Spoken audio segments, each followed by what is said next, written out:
Hi, welcome to my channel. My name is Christine, Mrs.GilliamFarms.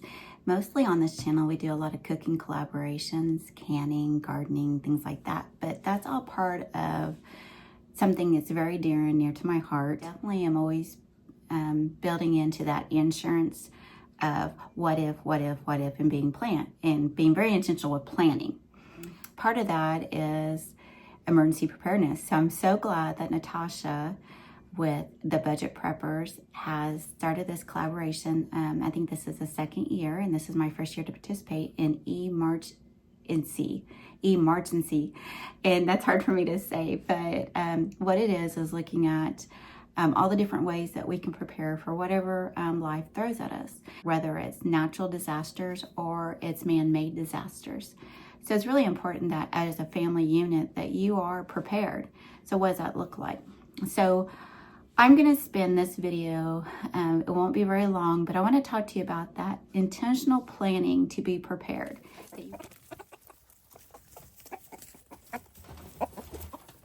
Okay, let's get started. So for your emergency family plan or emergency preparedness family plan, you want to start with identifying those risks, right? So once you've identified those risks, you're also going to do a section which I call Part A, 1A, which would be your basic protective actions for all disasters. Okay, so these are the things you're going to do no matter what the disaster is. Okay, and then second, you're going to have a 1B that I call it, which is key protective actions for specific disasters, whether again they be man-made or natural disasters, right? So we're talking tornado, avalanches, extreme heat, flood, could be civil riots, you name it, right? Okay, so from that, once we've identified what our biggest risks are, we're going to make a plan. Okay, so we're going to start with creating a family emergency plan. So what do we need in that emergency plan? So one, we're going to start with know our local plans and resources. So you're going to have to do some research. Look at your communities, look at your towns next to you, your cities next to you, the cities you're in. Look up their emergency management plans. Like I talk about any business, your family's a business, the local community as a business per se, they're going to have an emergency management plan. If they don't, you may want to talk to your mayor or whoever that might be and say, why isn't there and shouldn't there be? Okay, so find out those resources because it's going to help you develop your family emergency management plan. Okay, then you're going to make an evacuation and a shelter-in-place plan. So if you have to evacuate, what is your plans? Again, it's specific to your community area. And if you shelter in place, what is your plan there? And then we're going to gather our emergency supplies. And by the way, we have a sponsor that has some great medical supplies. So check them out. They'll be in my description. And then prepare your critical documents. So talked about it. I've got my critical document book. We can talk about that a little bit later. The biggest thing is being informed, right? You want to reduce all risk. And this is what those emergency management plans are. All plans that are up here are great and thoughts, but if everybody doesn't know what that plan is, or there's not intentionality with making sure everybody understands the plan, the concept of it, and test it. Doesn't hurt to test and drill. It doesn't. Make it fun. Make it fun. If you have small kids, make it a scavenger hunt. I don't know. Figure out something. It's been a long time since I've had kids, but don't scare them. We're not doing this out of fear. We're doing this out of preparedness so we can reduce stress in our lives. We know we have a plan. It may not work, but we're going to test it. We're going to drill through it. We're going to figure it out. Okay, let's get into the communication plan part. Okay, so now let's talk about the communication plan. So take this with depending on the situation, right? So maybe you don't have cell phone service, but let's pretend right now we have cell phone service or some type of access by a telephone. So first we want to create a contact plan for your family. Okay, so if this happens, you contact this person. That person is then going to contact almost like a tree line, right? Or they're going to communicate all to one person. Check off, check off, check off, check off. They have made communication. Okay, we have communication with them. Then from that, then we want to create either a sheet or a card. There's some state agencies that have like nice little cards that you, or I wouldn't say cards, but print offs that you can print fill in the information, write it in, and then you can print it off, and it'll fold up into like a wallet size card. And that is what each family member that's able to make communication should have on their person when they're out and about, right? So that card, we want to make sure it has all their emergency contacts, phone numbers, emails, things like that. So you want to create that sheet or card with all the phone numbers and informations of individuals. Okay, then you want to make sure that you're sharing every member of your family has that card. Then we want to ensure that every family member, as appropriate, depending on age, situations, that they have a cell phone. Okay, they also have coins. Okay, or they have a prepaid phone card is another example in order to contact their emergency contact during an emergency. It's also important that on your contact list, you have a person designated as your out-of-state emergency person or someone far distant from your community, because more than likely that person in another state is not going to be going through the natural disasters possibly that you could be. Let's say my area is hit by a tornado.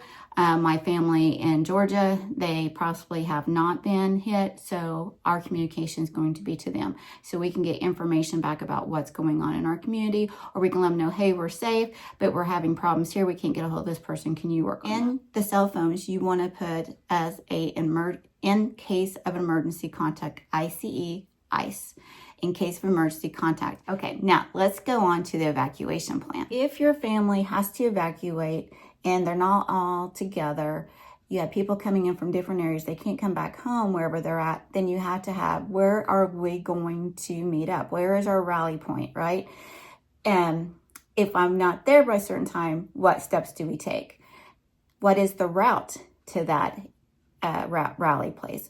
What is the second route to that rally place? What's our second emergency or shelter place if the first one is unavailable? So have a backup or a backup. Redundancy plans are key, right? That's why you want to test them.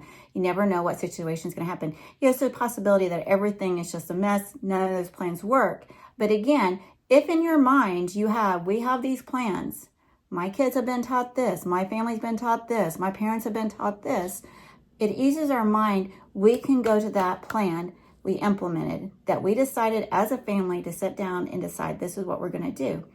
And hopefully everyone's going to follow that. If not, then you have to do different things, right? That is part of this.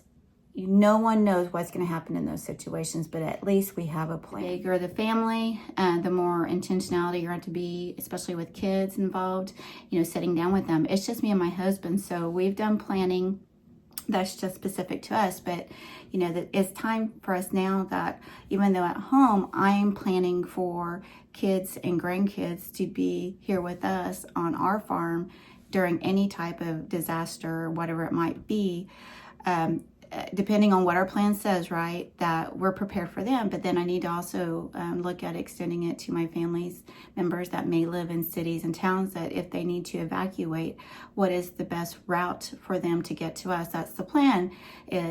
The verbal plan is to come to GilliamFarms, but what if they can't make it to GilliamFarms? Or how do they get to GilliamFarms? How long is it going to take? What do they need? What do they need once they get here? Some of the things I'm going to go over is our Gilliam family emergency plan. Now, I'm not going to get into the details of it, but I'm going to tell you what's in our notebook.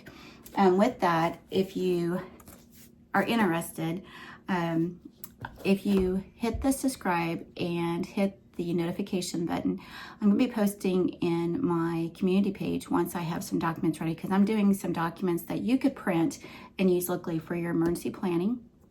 And then I have a few other notebooks, so if you subscribe, you'll be ready for the next videos where we're going to get into being intentional with your household, because with planning for emergency management, there has a lot of household, if you want to call it, your farm, your homestead, on what you need prepared. So there's always a monitoring, reflecting on what you have, doing maintenance of the plan, and then doing an evaluation of the plan every year to plan for your next year. There's other people that are going to be talking about emergency plans, and also probably maybe not emergency plans, but emergency kits and what's in those. And of course, you want to make sure you have at least 72 hours worth of water for each family member. 14 days is best. That means drinking water, 7 days to 14 days, and 7 to 14 days of potable water, okay? Food, keep as much non-perishable food like cans and dry goods as your family will need to survive a major disaster. Cash, enough cash or on hand to buy food, for fuel, and a few nights in a hotel just in case. Battery powered or hand cranked radio, a national oceanic and atmospheric NOAA all hazard radio. This is not one of those NOAA high radios, but this is a crank.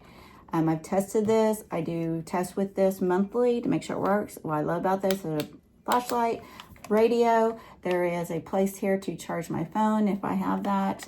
And it's power or solar powered, and then it has the crank.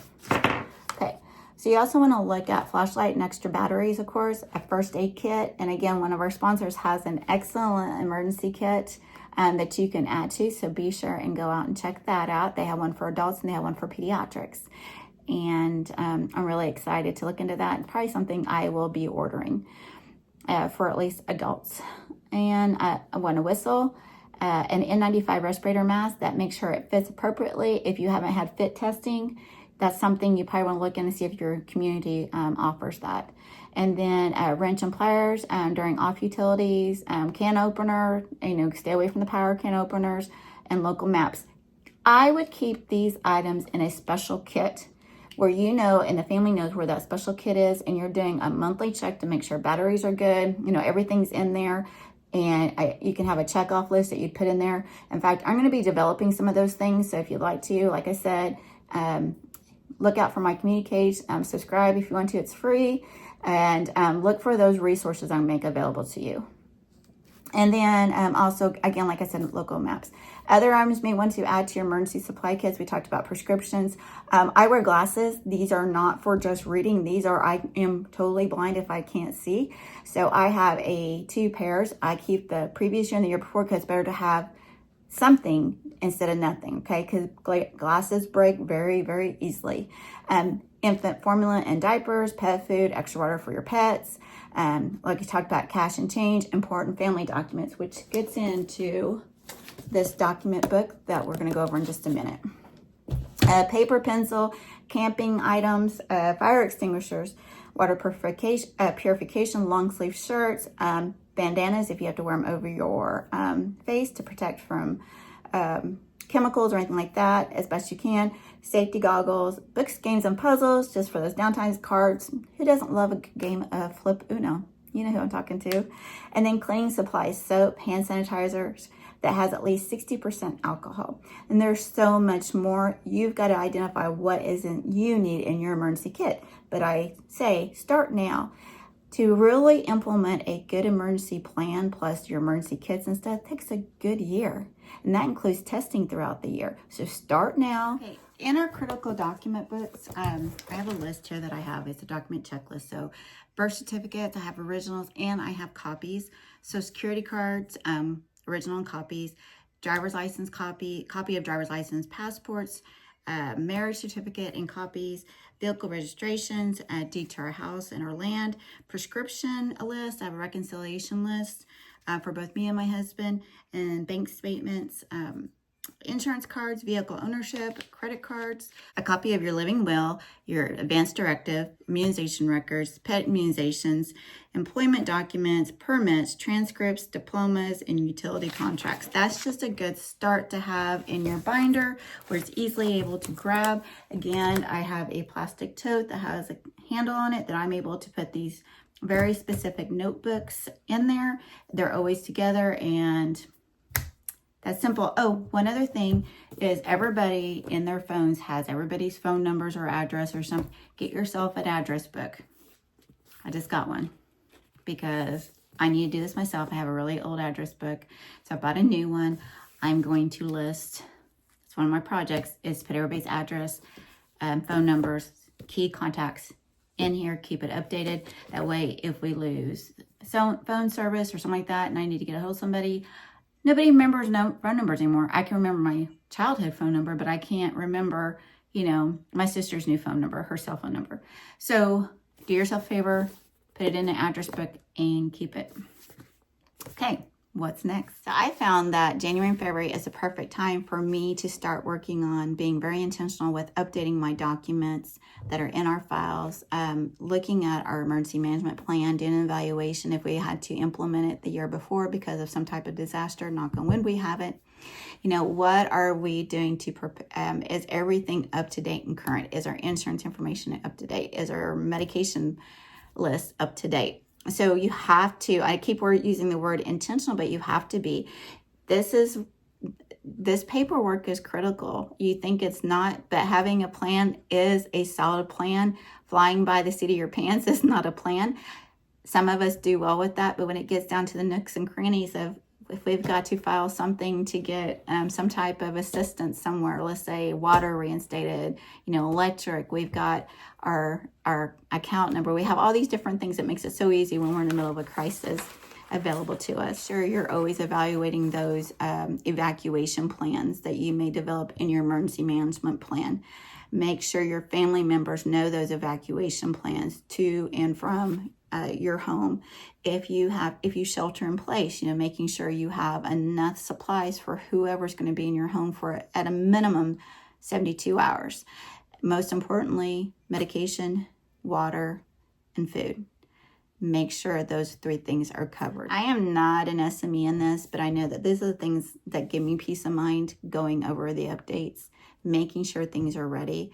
I am not so great about the documentation, but I'm working on that. I think it's so important. So going back to, if you like this video and want to learn more about planning and being very intentional with whether it be your household budget, your household inventories, your emergency management plan, hopefully I'll go into a little bit more depth about how to do a risk assessment.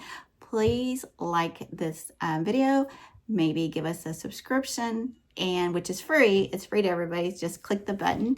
If you're on the TV, there's a way to subscribe even if you're watching from the TV.